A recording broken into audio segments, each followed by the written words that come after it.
followed in the future. I don't think we're going to get to this situation. But when I see a list of several $100,000 that equipment's already been purchased, and then we're being asked to approve it in a time where we're looking at a very ugly future of finances, I just need some assurances that this is a kind of a one-time thing and it's not going to happen again. Mr. Chair, you have my assurance it's not going to happen again, and I, correct me if I'm wrong, please, but I believe the new CEO increased the knowledge of fixed assets for the entire county. And I find myself in a position where I was needing to purchase fixed assets in a manner which has always been used before, and the CEO advised us that this is the new way we'll do it, and so what you're seeing before you today is a manner of catching up to where we should have been. Right. But I to be quite honest, Supervisor, I want to make sure that there's not a misunderstanding with the board, between the board and the sheriff's office, of any fixed asset which was purchased which was not necessary. And that's very important. We're purchasing disaster containers, we're purchasing boats, we're purchasing radios. We're not purchasing yachts or cabanas. We're purchasing things which we need to improve the public safety of this county.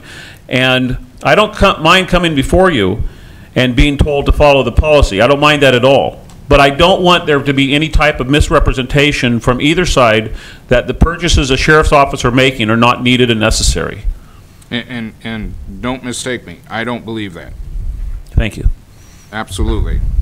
All I'm looking for is the identification of the problem, the item to be purchased before we have to pay the bill, or asked to transfer the money to pay the bill. That's all. It's your area of expertise to know what types of equipment you need. We're not misunderstanding the situation. There's no frivolous purchases listed here that I'm aware of, and I'm counting on you to continue to do just that in the future. Thank you. Any other items before us? Comments? What's the action of the board on this item 4 of the consent calendar? Seeing no other questions, I'll move approval. Okay, it's been moved for approval. Second. And a second. Any discussion to the motion? Okay. All those in favor signify by saying aye. Aye. Aye. All those opposed? Okay, passes unanimously. Thank you, Sheriff. Thank you. Okay, we are at time item. So let's move to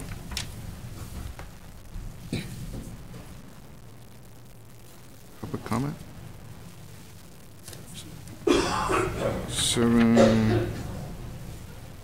7B. Okay, let me back up a step. Let's go to 7B. Should be a quick item, I believe. Introduction and waive the reading of an ordinance amending Mendocino County Code 15.12.040, prohibiting parking on the south side of Main Street in the town of Mendocino. Mr. Parker. Good morning, Mr. Chair, members of the board. I'm Bob Parker. I'm the Acting Director of Transportation this week. Director DeShiel is at a conference. And this is a pretty straightforward item, I believe. It's an ordinance to amend the no parking part of the county code to provide 3 parking spaces for a bus stop. And with us this morning is Mr. Bruce Richard, the Executive Director of Mendocino Transit Authority. He has more information if you want some more details about it. Please. Thank you. Mr. Richard, please step forward and identify yourself.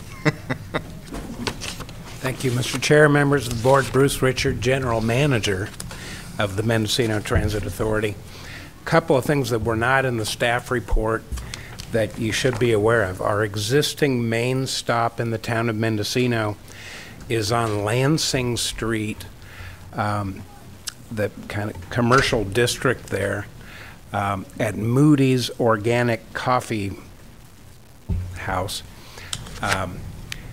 It's in front of Moody's are angled parking spaces, which are mostly taken up during the day. So our bus comes in and stops right in the travel lane, drops people off, picks people up, and keeps going. So we've been looking for a spot for quite a while. We feel this is ideal. And the other point I wanted to make is this is one part, the biggest part of a major effort by MTA to increase the number of shelters and benches in our system to encourage customers to use us. And I would answer any questions that you may have. To the board, questions to Mr. Richard in regards to this change in the county code? Okay. Thank you, Mr. Richard. To the board, what's the action? Mr. Chairman, I would move the recommended motion that we introduce the ordinance amending section 15-12-040 of the Mendocino County Code. And Okay. would need a second. Thank you. All right. Second. And there is a motion and there is a second. Discussion to the item before us. Hearing and seeing none. Ms. Clerk. I'd like to clarify for the record that it will also waive the reading of the ordinance. That's correct, the recommended motion. Okay, any discussion? Okay, all those in favor of the motion signify by saying aye. Aye. All those opposed? Passes 5-0 unanimously. Thank you very much. Now let's move to the timed item. At 11:30, discussion possible action including adoption of a proclamation for Child Abuse Prevention Month. To the Health and Human Services Agency as a sponsor. Thank you. Good morning. My name is Camille Schrader. I'm the Director of Redwood Children's Services and the Chair of the Children's Action Committee, which is our local child abuse prevention committee. And actually, I'm here this morning. The focus this year in terms of child abuse prevention is on the innovative and progressive things that the Children's System of Care has done over the previous years. We are proud to be a part of a county that is very progressive and innovative. We have created a wide variety of programs and partnerships that keep our kids home, keep them in least restrictive environment, provide community-based counseling and home-based services that leave them at home. And I'm very, very proud of the work that the Children's System of Care has done, and you should be as well.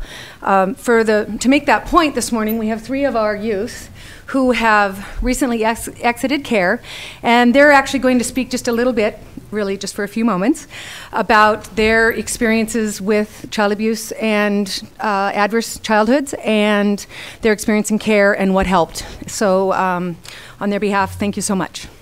Thank you. Please step forward and state your name. Thank you. Good morning. My name is Lawrence Lazara. I am a Mendocino College student at 19 and a former foster youth.